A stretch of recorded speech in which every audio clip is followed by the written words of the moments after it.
Welcome to Happily Ever Aftermath. The podcast where we discuss relationships in movies and our relationships with them. I'm Polina Grunbaum. And I'm Diana Rojek-Sconard. Hello, Diana. Hey, Polina. How's it going? Good. How are you this fine spring evening? I feel fresh. Good. Minty fresh. I don't know. That's an appropriate response. I was taken aback by the spring part. I don't know why. I don't know what possessed me to ask that. Mm-hmm.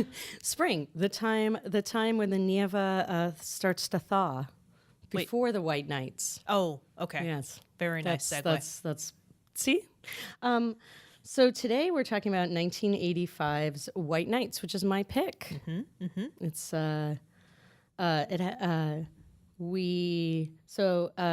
when his plane makes an emergency landing in Siberia, ballet dancer Nikolai Rodchenko, played by Mikhail Baryshnikov, is recognized as a defector and brought into custody.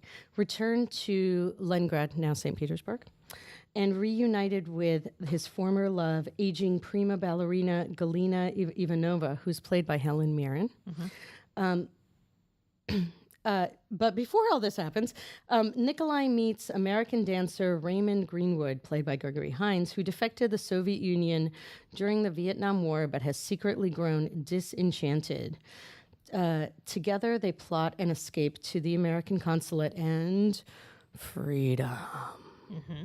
It's a weird description, but I guess it captures the essence of the movie. But we forgot one of the film's. I think this ignores one of the film's most charming aspects, which is Isabella Rossellini as Raymond's wife. Raymond's beloved wife. Yeah, exactly. And so I knew nothing of this movie. Like nothing. Nothing. Didn't know? I am aware of a dancer named Baryshnikov and Gregory Hines. Thumbs up. But the fact that they were in a movie together in 1985, I take exception to the idea that 1985 Helen Mirren is an aging ballerina. Oh my God, I know. Helen Mirren is timeless. Oh my God, Helen Mirren. Yeah, well, I guess she's not. That's the whole point, is that she's not dancing. Right. Like that's a big plot point, so because was like she basically 28 years old then. Yeah, she basically becomes she's now running the theater. Right. Which I think is interesting. Yeah, she's running. And it was kind of hard fought. Like the running of this theater was hard fought. Like this 8 years. Well, we'll get there. So yeah. Polina, this was your pick. It was. The beginning of the movie starts off with a performance, and I thought was kind of interesting. And because I knew nothing about this movie, my first thought was, is the whole movie going to be an interpretive dance? And you get to sadly, no. You get to see the performance, and it's quite interesting. It's not interpretive. It is choreographed. Well, but I knew nothing of this movie, so I had to interpret the first 20 minutes or so as this is not interpretive dance. But it might be the whole movie is choreographed. Yes. Well, at the end of the performance, the symbolism of oh my God. Well, he hangs himself. Baryshnikov, the character that he is in this performance, within the performance of the movie, he hangs himself, and I'm like, Polina, this is your second pick where somebody fake hangs themselves. Oh my God, you're right. Well done. Good job. Hey. Hey, look, I got you a montage. I got you a spying/dance montage. Okay, first of all, when did you think that I demanded these things in my movie picks? Because I won't even follow through on these things. You're putting us up to impossible standards I don't even know about. So I've actually seen this. It's a ballet sequence.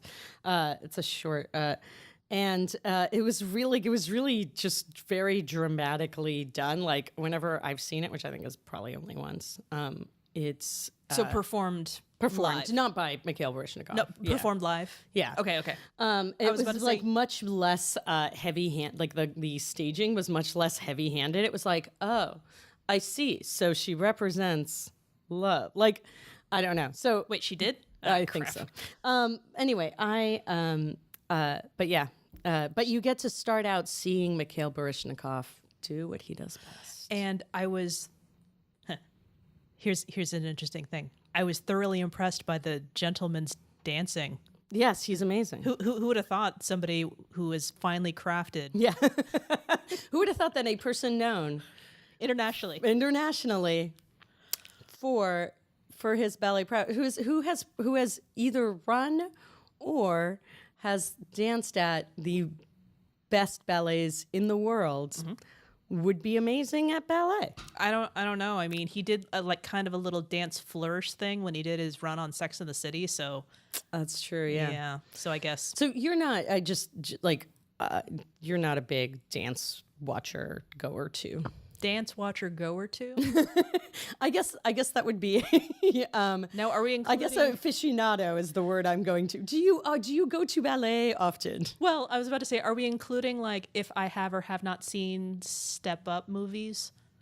Sure. I still haven't seen those, so that doesn't help no. either. Yeah, so still no. Yeah, but not a big ballet modern dance attendee. Not an enthusiast. No. And when you were talking about Baryshnikov, when you first mentioned this, I'm just like, oh, interesting. Cool. Gregory Hines. All right. Mm-hmm. Isabella Rossellini. Okay, yeah. sure. No, it's got some amazing people. Helen Mirren. Yeah. Yeah, it's great. So I grip onto what I know. I knew all those things too. So I'll tell you why I picked this movie. I actually added it to my list ages ago. I'm not really even 100% sure how it came up in my head, but I just was super curious to see how it held up. For me, because this is actually a movie that I don't think I've rewatched a ton.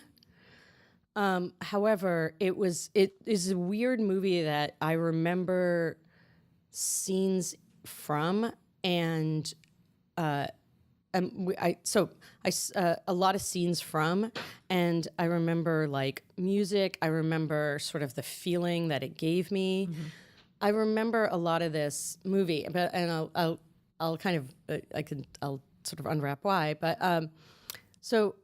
this movie was 1985. Mm-hmm. Well, really quick question. Yeah. Pre-podcast rewatch. Yeah. When was the last time you saw this movie? I kind of think that the last time I saw this movie was, I think I caught some of it on TV probably in before 1990. Okay. I don't, this was not a every night. I think we might have had it on VHS, but I don't know if we rewatched it over and over again. Okay. I think we had a bootleg, not a bootleg, but a copy of it. But I don't remember And you're referring. I mean, my parents. Your parents, yeah. Okay. So I guess this, in a weird way, this movie is, so it was 1985. Mm-hmm. I was probably 12 or 13 when I saw this movie. Okay. Just by the math. And I saw it in the theater. And so I think I've mentioned this on the, so I was born in the Soviet Union, and I was born in Leningrad, St. Petersburg now. But I'm going to refer to it as Leningrad during this podcast. Okay. Just because that's they referred to it as that. So that's the time frame. So therefore that was the name of it. That was the name of the city. Okay. Well, do you want to do Leningrad / St. Petersburg Sure. every time? Just like how I say Edge of Tomorrow / Live, Die, Repeat? Sure. I'll figure something out.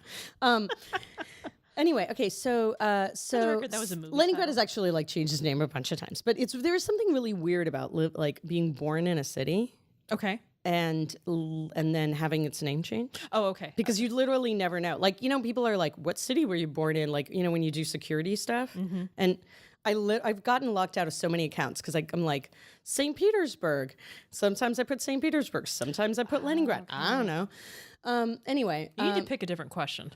Yeah, probably. Yes. Go but for the one with the street name. Oh, but God, I can't. We like lived in so many places when I was a kid. The first one. I can't remember. It's like something Prospect. I can't even spell it. Like First without pet. Cyrillic.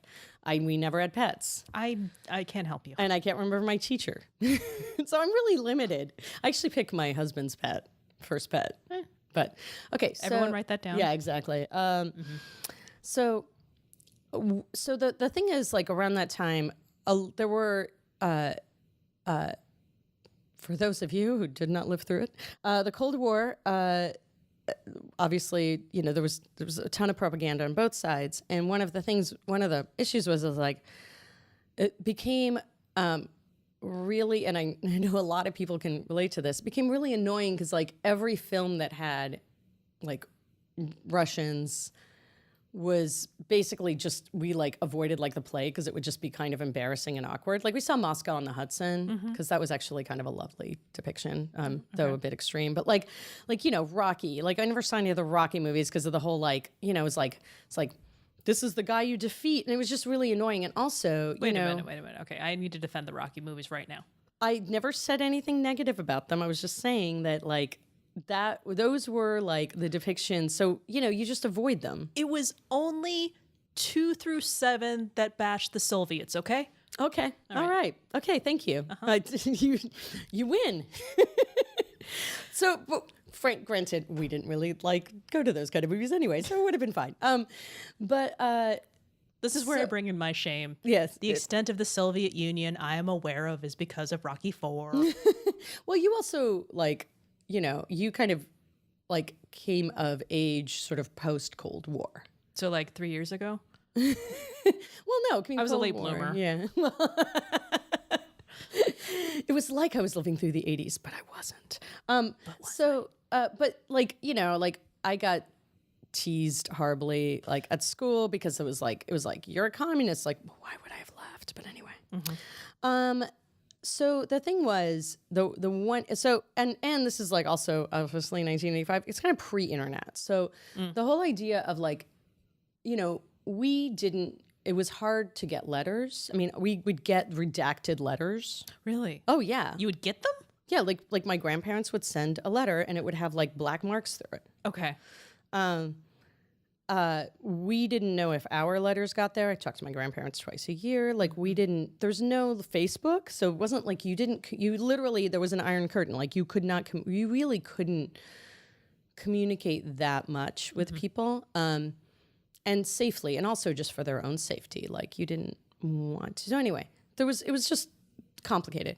And all of the sort of visions of Russian culture, for the most part, especially like in the suburbs where we're living, were very much about the sort of like kind of, sort of working class, like, or sort of, farmer, or, this sort of idea of like there wasn't a lot of depictions of our experience in the Soviet Union, which we lived in St. Petersburg. It was like my parents certainly my grandparents had some connections, so we got things. We actually we didn't live in communal housing, which was rare. Okay. I mean, we did at some point, but we did. Like my parents had lived in communal housing, but we lived most of my life in a rather small apartment. How old were you at the time? So we left when I was 6. Okay. And then it took us a while to we were kind of stranded. Okay. Sort of refugee style. You had mentioned that before. Yeah. For a very short period of time and everything's fine. But we lived in St. Petersburg. My parents Slash Leningrad.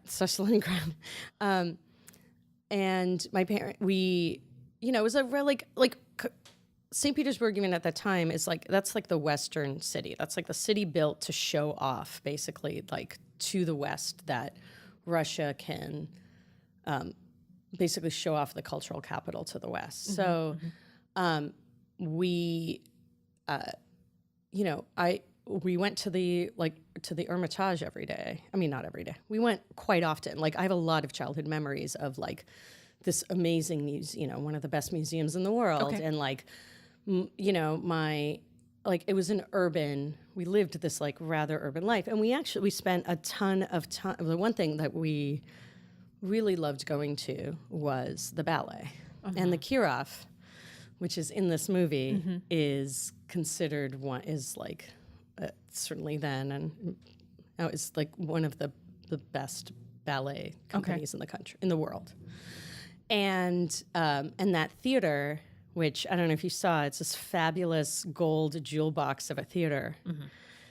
I have so many childhood memories Really? in that theater. Okay. Like, so many. And we used to love going, because it was actually also quite, the way that the society was structured also is that there was less of a high culture, low culture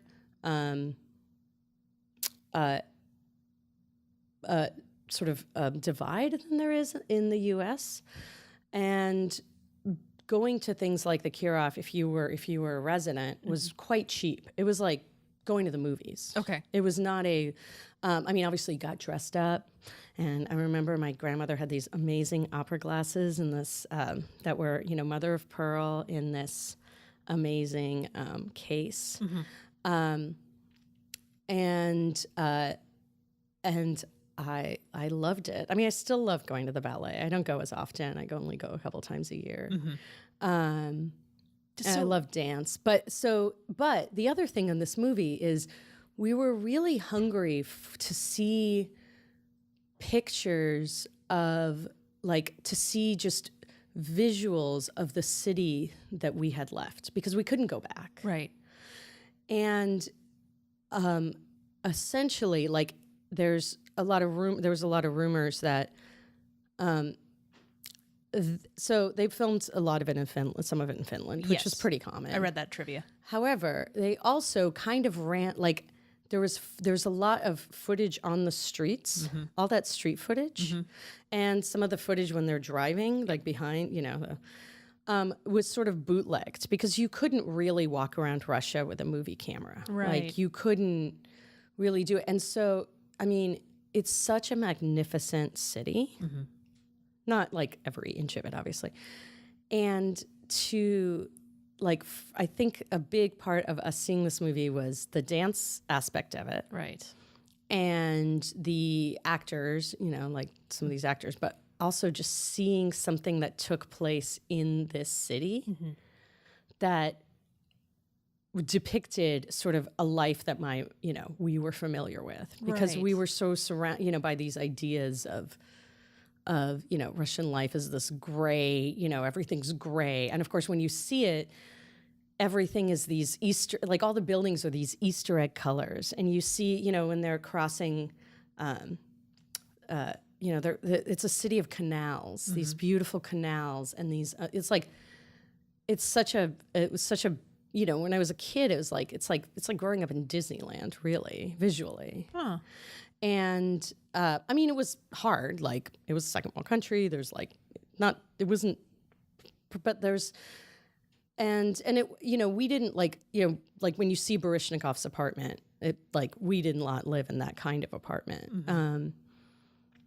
Well, the character even mentions in the story that we do have access to wonderful things and money, but at the same time, it's just not everyone gets it. Yeah, exactly. And it's like a weirdly, it's lavish. Yeah, where he lived. It was very lavish. But we also did have access to nice things some of the time because of, some of the connections that we had. My grandmother was fairly well known. She was kind of a public intellectual, though certainly not, at that level. So does it go like Barishnikov and then slightly lower your grandma? Probably there's a couple levels in between. Okay, 2? I don't know. I'm just trying to elevate. Sure, I love it. Yes, of course. I'm elevating your family. I wish. And this is weird to talk about because so much of it is sort of memory too. My memory and the stuff we talk about. And it's always difficult to kind of get my parents to pinpoint a lot of stuff. And I think a lot of that, because it has changed over time too, like their memories have changed. So, Yes. or their relationship memories. So much of this movie for me is sort of this, I mean, first off, dance. I love watching dance, but then also, and then another layer is the romance of, to me, the romance of sort of being these, refugees and dissidents too. Like so much of, we definitely, I mean, we did emigrate, like we got refugee status. We did not defect.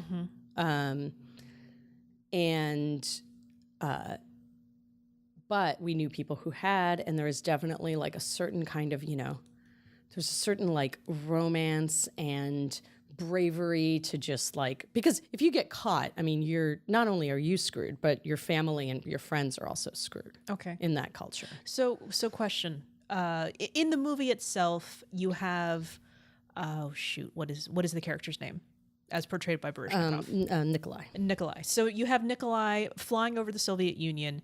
There is an electrical problem, and the plane goes down, which I didn't get to give you a welcome punch in the arm with pain involved, because Polina, thank you for making me watch a plane crash sequence. I sat down to watch the movie and I was like, I forget, how did he end up in Russia? Like, I was like, how did he end up being back on land? Like, how did he basically end up being like imprisoned essentially in this gilded cage? And I couldn't remember for the life of me.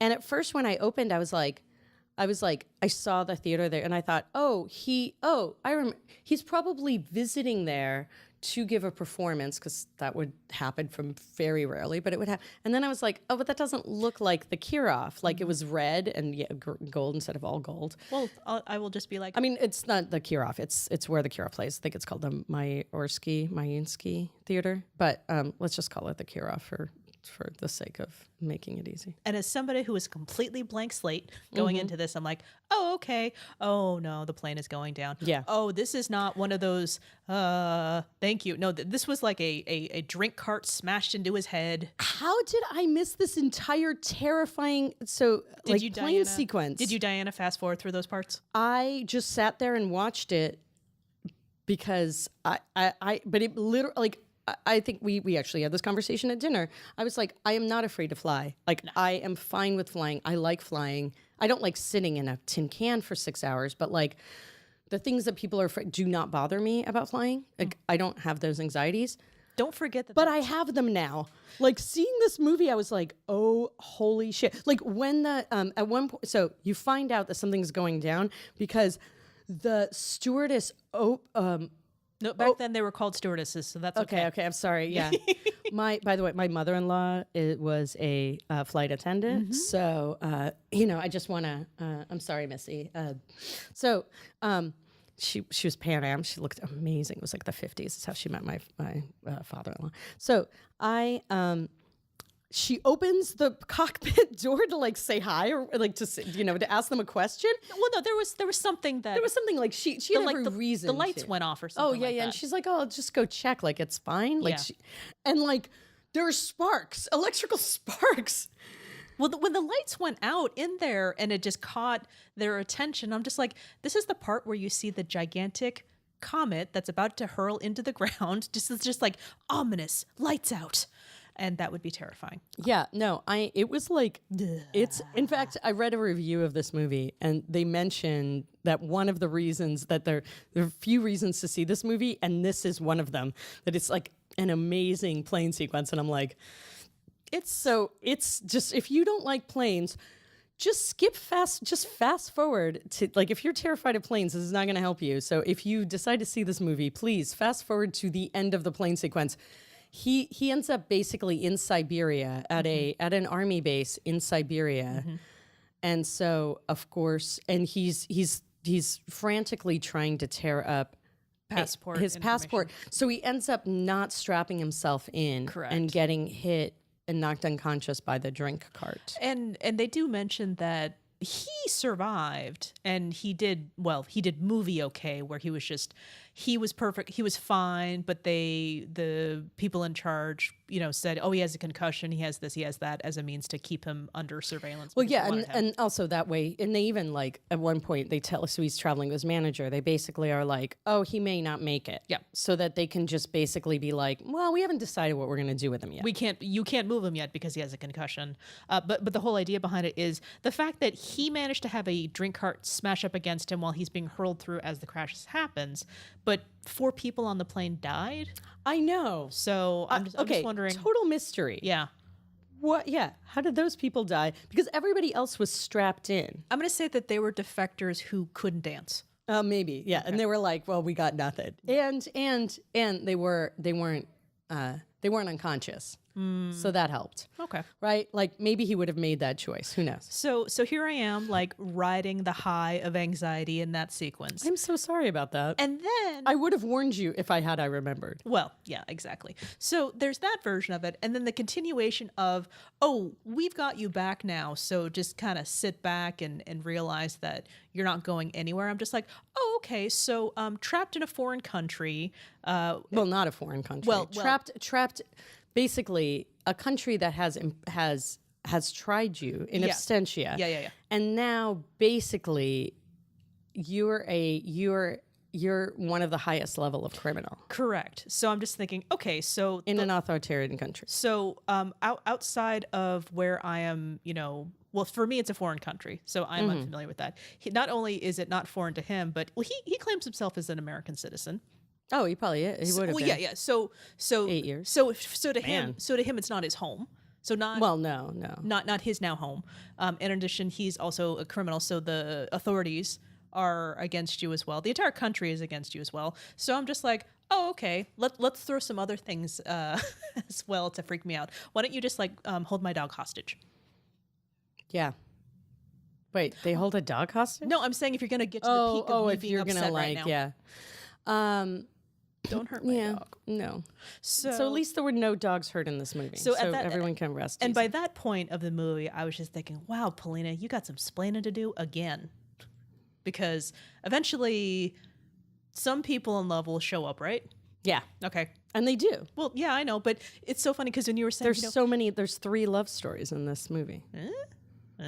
There's the one between Gregory Hines' character. Raymond? No one's seen this movie, Raymond, so I feel like, okay, Raymond, played by Gregory Hines, and Galena, who is played, not Galena, who is played... not Galena. Not Galena. Daria. Daria, sorry, who is played by Isabella Rossellini. And then there's the one between Nikolai, Mikhail Baryshnikov's character, and Galena, who's played by Helen Mirren. Right. And then there's the relationship that forms between Raymond and Nikolai. Mm-hmm. Yeah, no, I got there. It's just that it took of a 2-hour 16 movie, I think we were about an hour 15 in before anyone was even remotely close with one another. Yeah. And well, no, you actually pretty quickly you got to Daria and Raymond's relationship really quickly. Yeah, a little bit. And you saw how I needed a lot of exposition to tell me what's happening. I have to say, the plot is unnecessarily baroque. There's a lot of there's kind of an understanding of okay, so they don't know what to do with him. Which him? They don't know what to do with Nikolai. Okay. They just haven't decided. They're they can use him. They can have them convince. So basically, he is useful to them he would be useful to them in a few ways. So one is he's kind of a national embarrassment because he's obviously extremely famous, right? Right. So, and his agent is trying to drum up all of this public support. Well, the second, she has to go to the embassy they tell her, you're free to go. Well, where is my friend? And they're like, he's very injured. We can't move him by. And so they just leave. And so she goes That is like the nicest way to say that. He's so threateningly and horribly is basically like, what are you going to do about it? We have him. Well, that was my interpretation of it. Because I'm trying really hard not to like over extrapolate my fear of unfamiliar territories. No, I mean, authority figures. It's also You have he's supposed to be terrifying. Like, I don't think you're over extrapolating. I think you're really appropriate. Like authority. This is not like the person at the DMV. This is the guy who like can tell, like can have Raymond. The ultimate villain. Well, yeah, he's terrifying because basically he's extremely sophisticated, Very powerful. Very powerful. He views it as a game. Mm-hmm. He basically created Raymond as an artist. Did he? Yes. Did not get that. And then exiled him to Siberia, which is bad enough. So this is personal. But then extra personal. But then Yes. this is what he does. He plays with people's lives, and he can like. Okay, I think what had happened as I was watching it was, I know there's a lot of propaganda that comes out of the Cold War, so I don't necessarily want to think that all of this is just accurate. And Yeah, no, I know. dang those and commies. it's not like, I'm sure it's not all accurate, but it's actually not. I think that the details are not accurate. Mm-hmm. Can I say commie? I don't think you can now. Okay, I don't want to say that. I think you can use like it's like authoritarian. Can I redact that I said that word, or No. was that insensitive too? It's fine. No, I'm just saying, like, I don't think it's the communist part. I think it's the authoritarian part. I see. That's my point. Oh. Right? Because I think it's like, so not only that, so it's bad enough that like Raymond has been exiled to like, he can kind of, he's like, okay, at least I can dance. The next step is that he works in a literal salt mine, which is probably a bit too far, but there were salt mines in like the next, so it's already, it's already bad enough. Mm-hmm. And then he can do this thing where he can, it's already bad enough, but he can also make his life even more miserable. Right. It's like this, and this whole idea that any sort of single person can make your life, like, I think, like, yeah, the guy himself is probably a bit, it's obviously like a huge caricature, but I guess the plot of this movie is unnecessarily ridiculously Baroque. Here's what I'm trying to fully understand. Like, it's confusing. Yes, because you have, And I have more context, so maybe I can kind of piece it together, but it takes too much thinking for a movie not, I think. You can have the location context to help you out here, but the basic beats is you have Nikolai, who defected to America from the Soviet Union. Yeah. You have Raymond, who defected from America to the Soviet Union because he lost faith in the United States because he joined the military. Because of Vietnam. He became a murderer. He became a rapist. He became a thief. Yeah, I think we're going to assume it's Vietnam. They never really call it out, but it's going to be Korea or Vietnam. But I'm going to go with Vietnam. It's a war where people became very disinfranchised. Yeah, Vietnam and Korea. Well, keep saying a whole bunch of wars, honey, and you'll still be correct. Yeah, it's true. So it's really difficult. So you have him and his wife, but for some reason, and then thank you for throwing the additional fact about what is his name? It's like it's Colonel. Hold on, I've like forgotten the name of every single Colonel. Shoot, no, that's not it. That's not it. The idea The Colonel. The Colonel. Okay. It's like Chayefsky, I think. The fact that he is playing with people, you giving me that fact is very helpful because I'm just like, wow, I don't understand why you're having this person who defected over that you have isolated to be a babysitter for. Well, I'll tell you guy. why. So one, they have to hide him. They can't put him somewhere. They can't. He was famous in Russia. Yep. Well, he's famous. And now he's famous all over the world. Yep. So like, if you can't. So this is like, actually, it's funny. It's like, this is I find this ridiculous, confusing, but this is kind of where I got to. So one, he's famous, so they have to hide him. They can't just they can't leave him in a hospital. I'm on board with that. I understand that. So that's step one. Step two, it's Siberia. There's not that many, like, it's not that densely populated. There's not that many people.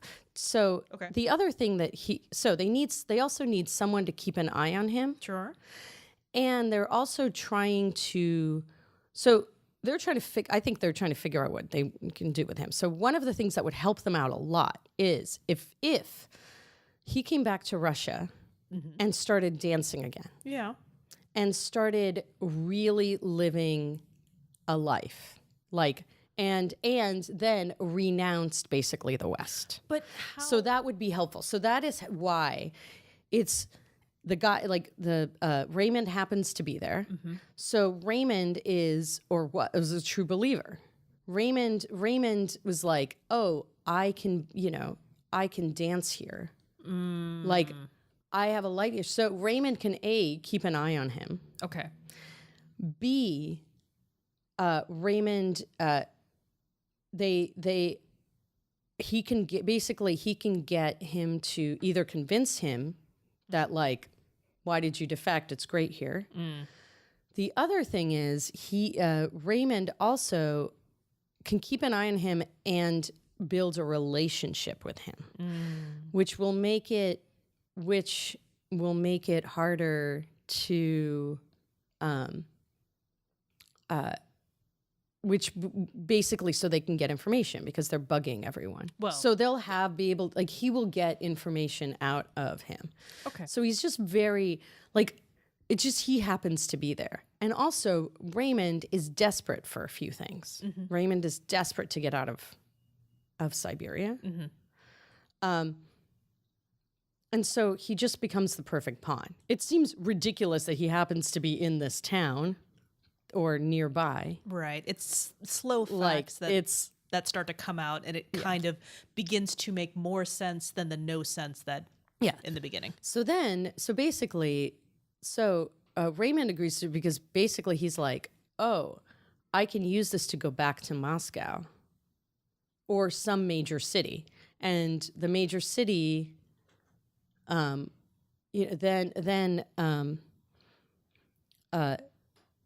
because the thing is they can't throw Nikolai in jail just yet Okay. because it would be an international incident. Right. They also have a lot of goodwill coming from the fact that they allowed this Yes. plane to make an emergency landing and saved. In an army base, not like just a random field. Right. Right. Right. And and that, only a few people died. And I just want to say, I find this unnecessarily baroque and him kind of a ridiculous character. But he's not actually that far off. There was a guy like that in this kind of game is something, my grandmother played a lot, where you're in and you're out and you're constantly having to play, especially when you're a prominent person. Like Galina's story, Galina basically, after he leaves, she spends 5 years answering questions. Right. That's not crazy. That actually made sense. I mean, like my grandparents paid for us leaving. You know, like they didn't pay money. I mean, they probably gave us some money, but like there was definitely like Questions. I mean, it's like that was really common. That was the thing, is you couldn't leave, and then if people did, it was like, because this is pretty common, right? Because if people could just defect and if they could figure that out and it was on their own, but it adds yet another level when everyone you care about will also be screwed. And as I said, we didn't defect. So it was much more minimal. Right. Well, you didn't defect, and they still were questioned. Yeah. So. And We'll also we were also questioned on this side, right? But that's another story for another time. Nikolai also, when he and Galina have a conversation. I mean, in the U.S. on this side. He and Galina have a conversation, and she is so angry at him because that's the first time they've spoken to each other in 8 years. Yeah, when there was no way they couldn't have. He just disappeared. It's not like our last movie where you can it's like, you didn't talk to me for 10 years. You could have picked up the phone at any time. Like, it was dangerous. Even if he could have sent her a letter every single day. She wouldn't have gotten it. Oh, okay. They would have confiscated it. Are you talking Grosse Point Blank? Yes. Okay, that wasn't our last movie. Oh, sorry. You're right. That wasn't our last movie. I was about to say Josie and the Pussycats. Josie and the Pussycats was our last movie. No, Grosse Point. It's not a Grosse Point Blank situation. Well, she's angry at him, and it was something that I will give him credit for. She said, "You left. You were selfish," and he says, "Yes, I was selfish, and I left." Yeah. So, Which was like a common, I mean, this was a thing that comes up a lot is people were like, it's not so bad. It's like, it wasn't there. And it's like, so, and the thing is, if you were, especially if you were defecting, it wasn't, you couldn't tell people, right? I mean, you couldn't do that to them. I mean, you told some people, I'm sure, but like the whole point was that you didn't want to put, you were going to be overheard, one. I mean, everything was bugged. But not only things were bugged, but like also you had people spied on each other. yeah. A lot. And this just added to the tension of the movie. Yeah. Because of course he's going to try to escape. He tries very poorly in a couple of instances where he, crawls out of a window and tries to get a note to somebody, and that doesn't work out. And so they try to create this sort of tension between Raymond and Nikolai about Daria, because they take her away as punishment for him being able to escape the window one time. Yeah. So they create this artificial, anger, and also he tries to convince the colonel that he's romantically interested in Daria for him to so basically they know they're being bugged, so they try to create this they try to create, and they don't get along. Like they genuinely comes from, well, at first. Mostly because actually it takes Raymond a long time to figure out that he wants to leave. It takes a long time for Raymond to realize that Raymond himself wants to leave? Yes. Oh, okay. But what I'm getting at is that eventually Nikolai manages to play the colonel to where he implies that he has a romantic interest in Daria. And in turn, the colonel's like, oh, this should be fun, brings her back so they can be together again. And Nikolai has no interest in her. So it's like, okay, good. Yeah, because Nikolai is now like, oh my God, the one thing I can do is make sure, like, at some point, Nikolai is like, these people are so in love and so devoted to each other. This is the one thing I can make happen. Like, that's when he, like, he, like, because Nikolai got to where he was. He knows how to play the system. And he probably knows how to play it, like, obviously a lot better than Raymond does. Or Raymond's not doing very well. No, he's certainly not. Like, I think there's some, or Daria. Like, Daria, it's like, I just, like, a lot. It's just, what I do is I keep my head down. She keeps her head down, yes.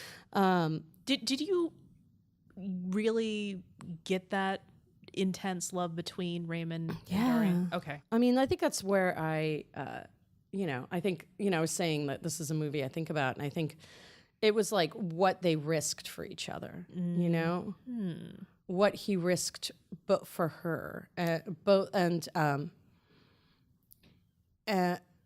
don't know, just like I really felt that. And then the Galina and Nikolai, like when she walks in, he suddenly drops this entire, like, he's got this kind of tough guy act for a while. Like, he's just super cynical.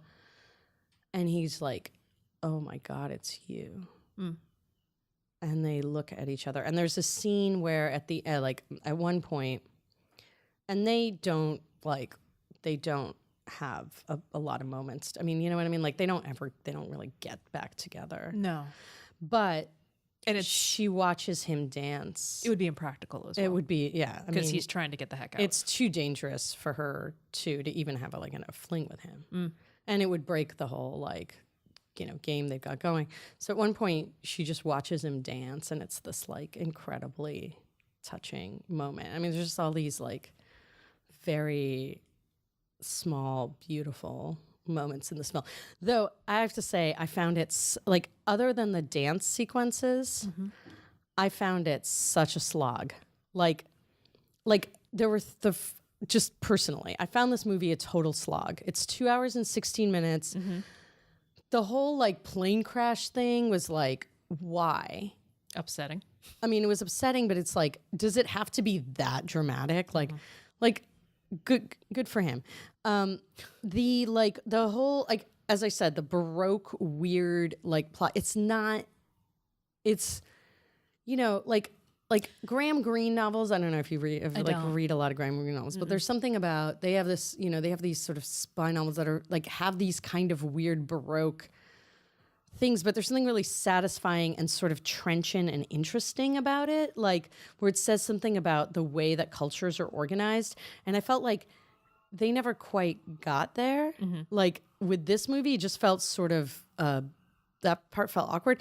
And then but like you just were like, can we just have more dancing, please? Like, can just the whole thing be like, can we just cut it down to an hour and a half? Cut out like a lot of this complicated, weird palace intrigue that like isn't played well. And just watching them, there's like those scenes when they just really dance, like they just really let themselves go and they're dancing. They do this dance together because they're trying to figure out where all the bugs are.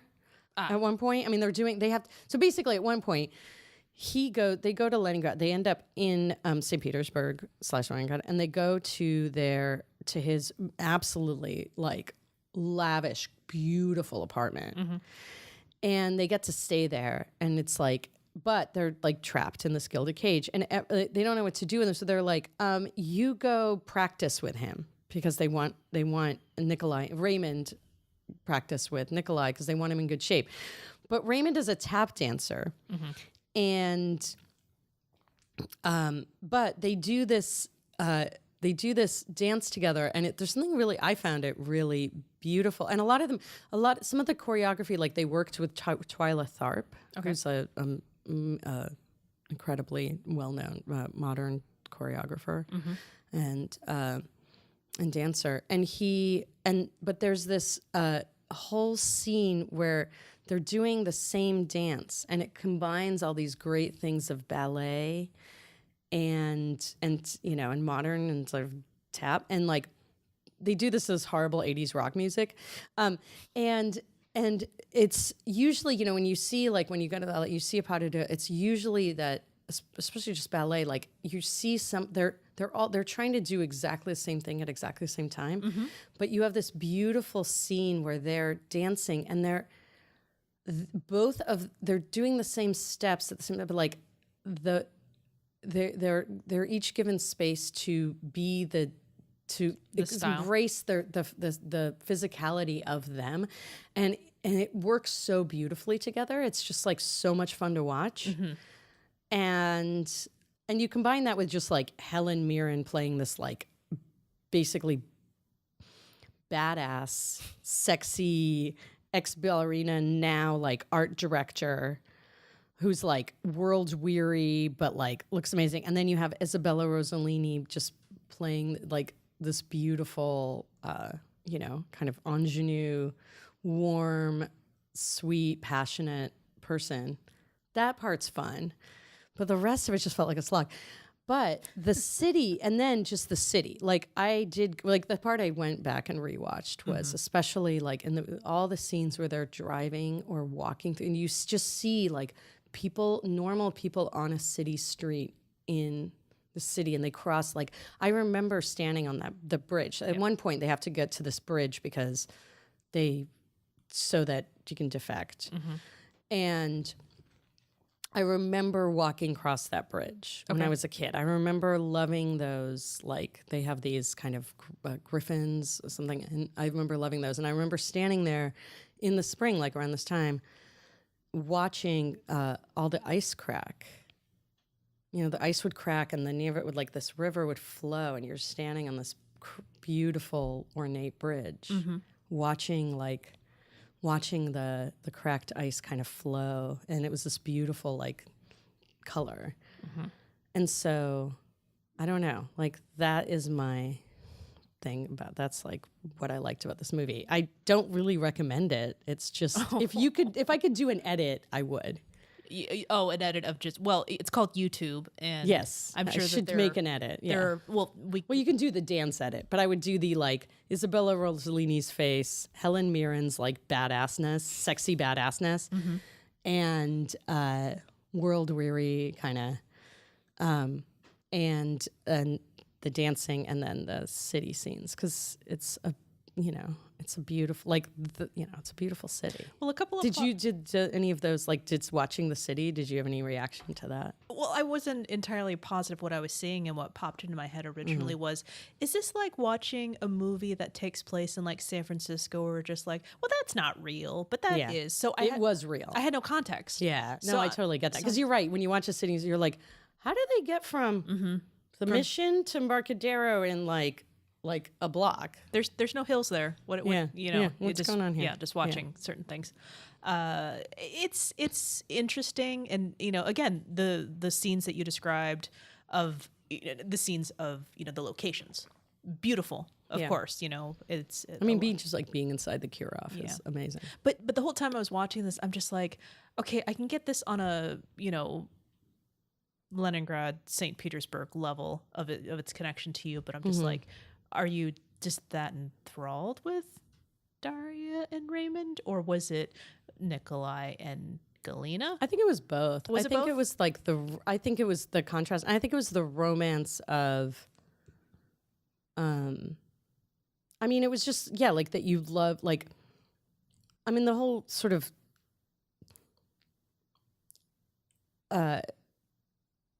how the lengths that people will go to for each other. Right. And like, just really understanding, like, the like, basically everything in, is set up so that you don't do what you want to do. Everything is set up because the state, gives you an apartment. Right. You don't go and decide. Like, the state decides if you are allowed to pursue your passion. My aunt didn't want to be a teacher, and they decided, well, you're going to be a teacher. Wow. It's this level of, like, and I thought just, and I think, like, the kind of romance of, like, the defection story is especially when I was younger, was so romantic to me. I see. Right? Because it was like, I mean, I guess we did it, kind of. We didn't defect, but, like, and all these sort of artists that the thing is, they had this artistic life there. They were the lucky, like, they got to kind of do what they wanted. I would also like to think that the point is, like, but did they, Polina? But they didn't. I mean, that's the whole point, right? Like, because that there was a conversation between Nikolai and Galina about, and you were talking about the beautiful dance he does for her. Well, it's from a ballet that they're not allowed to perform. Well, it's actually him just doing the ballet, and that was the other thing, is the music. I thought that was from him. It's not. No, he's talking about doing another ballet, but he's talking about dance. So he's dancing to. This is the other thing. So that ballet, no, she's talking about how she's like, no, we're really going to do it this time, but that's not the ballet. What he actually does is he does an entire dance too. So the singer.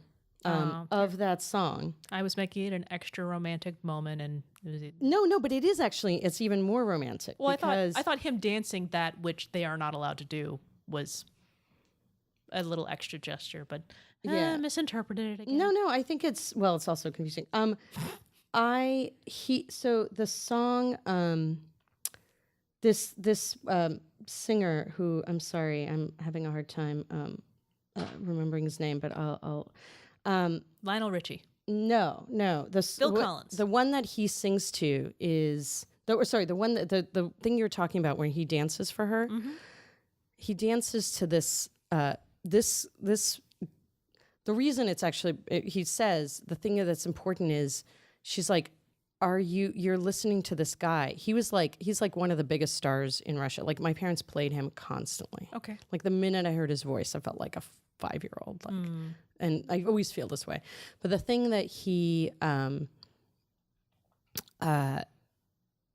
what he's basically saying to her is, so she's in a position where she can still listen to him, but basically no, like people aren't allowed to listen to him because he like had quote unquote political messages, right? And so him dancing to him is also this act of rebellion. Okay. But it's also this extremely like he puts in a lot of like kind of Russian traditional dance thing, like moves. I don't know. It's just really cool. Okay. Anyway.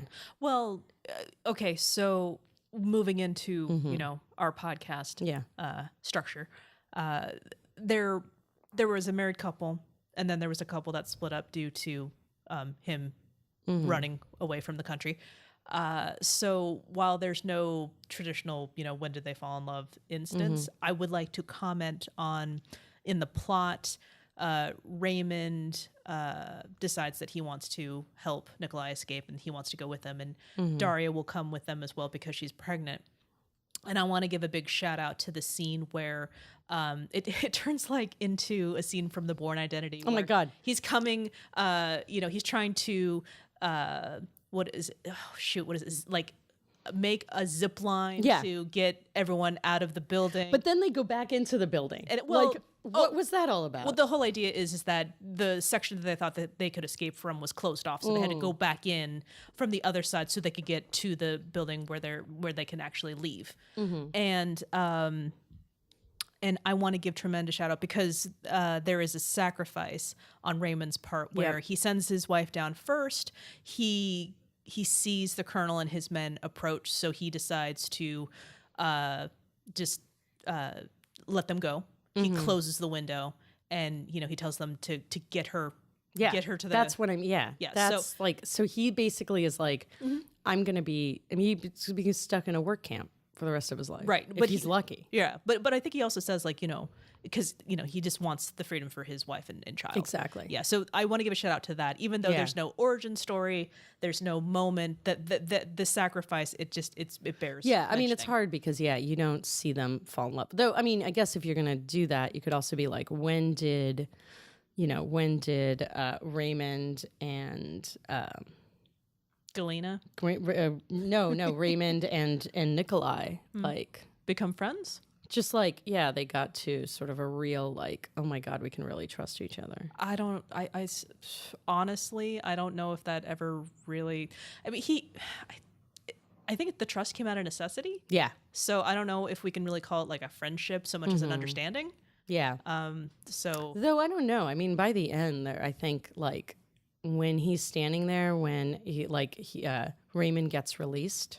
Okay, yeah. Well, no, yes, of course. After like being obviously tortured. Well, at the end of the movie, eventually it gets to the point where there's tension, there's like suspense, but they do get to the consulate and they have a number of so like international witnesses, so they can't claim Americans are, have been bought off to make claims against the Soviet Union. Which like the consulate basically set up and with the help of his agent. Yeah, so they get there, he's viewed by witnesses, so he's able to go to the consulate and Daria makes it there with them. But at the end of the movie, Raymond is released. Apparently he is exchanged for someone that for another person that the Soviet Union wanted. It's kind of hard to tell exactly what happened, but you get some basic. I think it's probably it was probably a spy. Because he was like, welcome back. Yeah. He's like, happy to be here. Definitely an ally of some kind. Yeah. So that's that part of it. And I think by that point, when, being reunited with your wife and seeing that bear, which I don't understand why they would literally be there on the line when the exchange is happening, but that seemed a little like it's dramatic. It's kind of got a whole like it sort of it was a full on over the top dramatic thing. It was because you like thought he was you thought he was going to get shot. Yeah, which is like not really. I don't know that. Yeah, it had its sort of Casablanca-esque moment. Haven't seen it, so thanks. Okay, spoiler. No, I mean that doesn't exactly happen, but I'm saying it was like sort of has that beautiful. That there's a moment in Casablanca where it's beautiful. Yes. Ugh, I know. Great. Jesus. Can't see that now. Anyway, so I gave that away. Yep. All right, now to move it to. But I will say, can I just pinpoint where I think they did fall in love is that, or not fall in love, but like they started like where Raymond and Nikolai really started like they started realizing they can like they just really the relationship, like now they can really work together, is when is actually when Raymond. So when Raymond he gets caught. So Nikolai gets caught trying to escape, kind of after the fact. Like he tries to escape. He ends up like this terrifying class of like little ballerinas, basically like goes full like narc on him, and this and he comes back, and then they kind of figure it out later, and they come and they take away Daria. Daria, and they're like, and he like freaks out. Raymond freaks out to such an extent. He's like, you can do anything, but like you can't, like, this is my wife we're talking about. And I think at that point, Nikolai's like, oh, this is not a game. Like I'm not alone in this anymore. This person is like, this couple is here with me. Like, so you think that's the moment he decides to be his friend? Yeah, I think it's the moment where it's like, oh, yeah, I'm no longer alone. We have a bond that is now, we cannot separate from each other. Oh, I didn't necessarily gather that. Yeah, at that point. That was my take. But yeah, you don't see either couple fall in love. You hear about it later. You hear about when they met. Like she was, Daria is Raymond's translator. Was Raymond's translator. Okay, turn manager. Yeah, I don't really get what she does in this whole like art. I mean, she probably like just kind of helps out or something. She is underutilized, but it's also considered to be her U.S. debut. I believe she acted in international. Yeah, I think so. Because she gets the introducing. Also, I think that the fact that she doesn't have a role, like an interesting job, is another one of the punishments. Oh, just like that was my take. It also might just be in the writing. Yeah, the writing is not great. You're right. Okay. I'm overthinking this. Right. Well, then let me help you underthink it, and let's talk about what happens next. Yeah. So I think that, well, do you want to go first? Is that code for you go first, Diana? Yeah. Oh, okay. I feel like I've been talking. I need a break. Well, that's really difficult because Raymond is a defector, but if I know how international stories like to be spun in a way that makes countries look good, i.e. the Soviet Union, oh, we welcome this dancer back because he's here, and we didn't hold him hostage for all these years. It's at the end of the movie. The colonel realizes that he's lost the game, and so he decides to spin it and just like, our wonderful medical system has brought him back from the brink. Yeah. I think it's going to happen in the same way. An international dancer has put all of his efforts into making sure that this defector, who may or may not be a disgrace to the country, but it's very easy for him to say, he is the reason why I have returned. He is the reason that I am here. So whatever crimes he has committed or whatever you charged him with in absentia, make it go away. And there will be some people behind the scenes. Yeah, because he had to give up his citizenship, I think. Raymond. Well, yeah. Because I don't know. Yeah, I didn't really got what Raymond was trial. I mean, he did say like a lot of it is estrangement from his family, because basically, like he's basically. I mean, he's a communist. I mean, It didn't really come out so much as just like, I don't want to be in America anymore. Well, he was saying like I can't have a career as a dancer in the U.S. Well, he was saying it had more to do with the fact that opportunity in the speech that he gives to me, it had more to do with opportunity than not because And he was like, I came back from presumably Vietnam. Then they never name it. Is like I came back, country. Unclaimed bad war experience, and right. So and basically couldn't really have a career. And of course, what he wants to do is dance. What I'm getting at is he comes back. The stories will come up, but it will get smoothed over on a press level, but he'll go back to obscurity.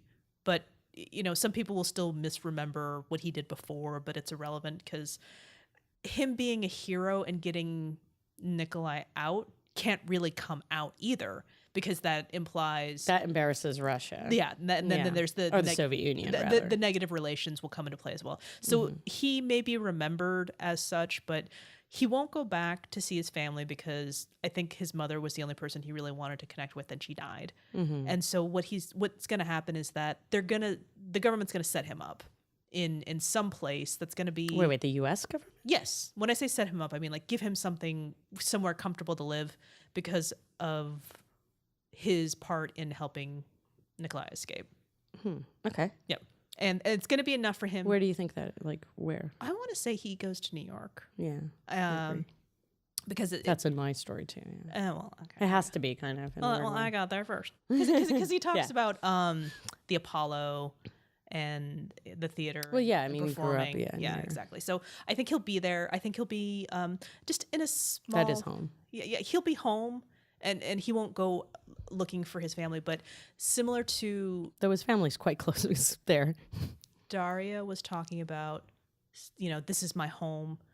Now he's going to show her his home, and it won't be glamorous, but they're going to do their damnedest to make it work, raise their child the best that they can. And because they're going to get set up in a home, they won't have to worry about that aspect of money. But they'll find the odd jobs, and they'll try to find something stable. And I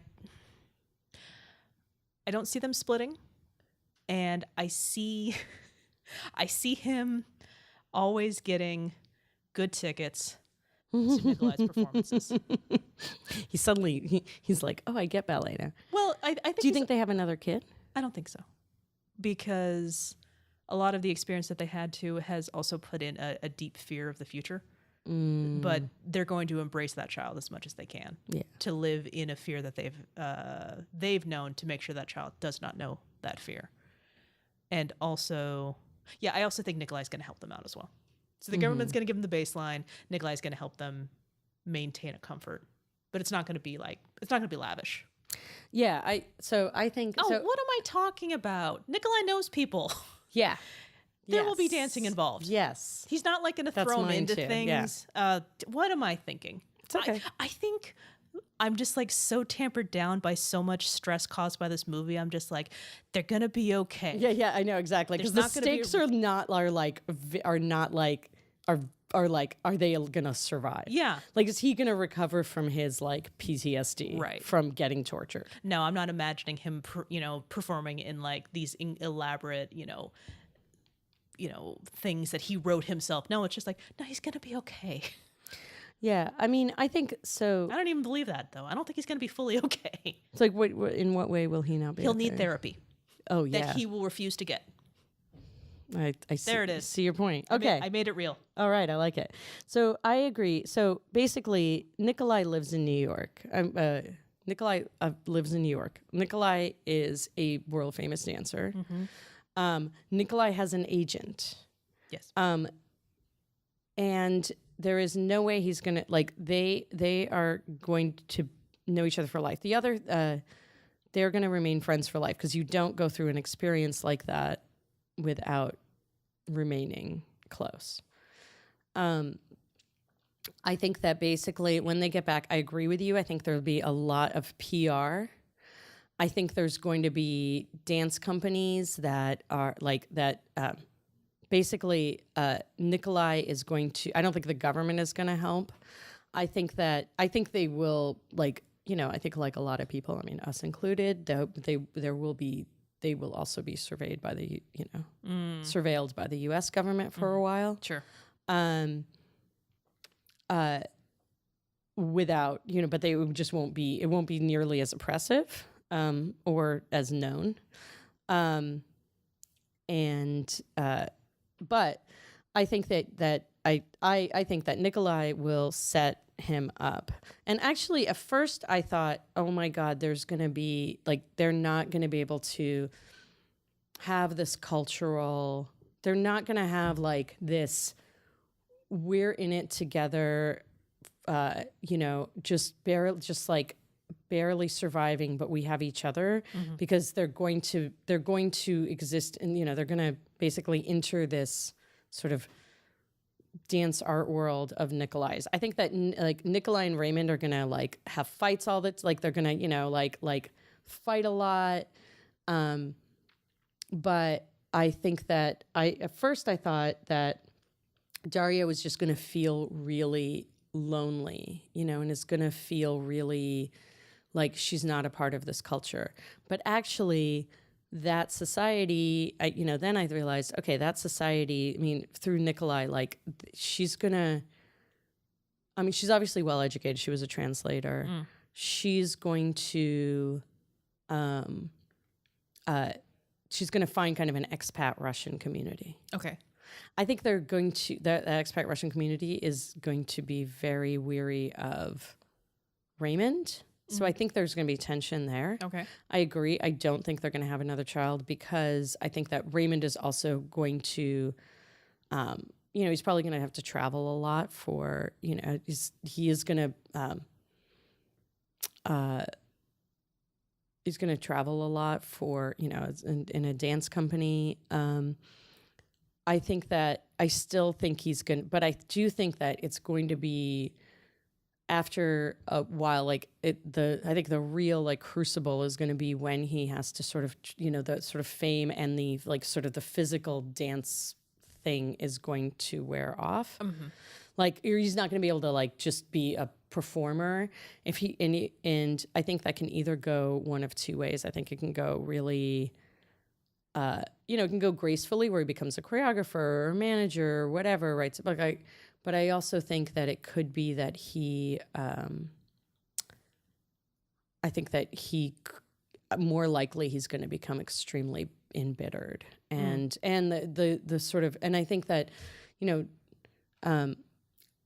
because, like living in the US, I mean, he's also going to be, he's also kind of in a bit of a tunnel, and he's going to be in a bit like there's other types of handcuffs, you know what I mean? Like maybe they're not authoritarian, but they're going to be public relations, or he's going to have to say the right things.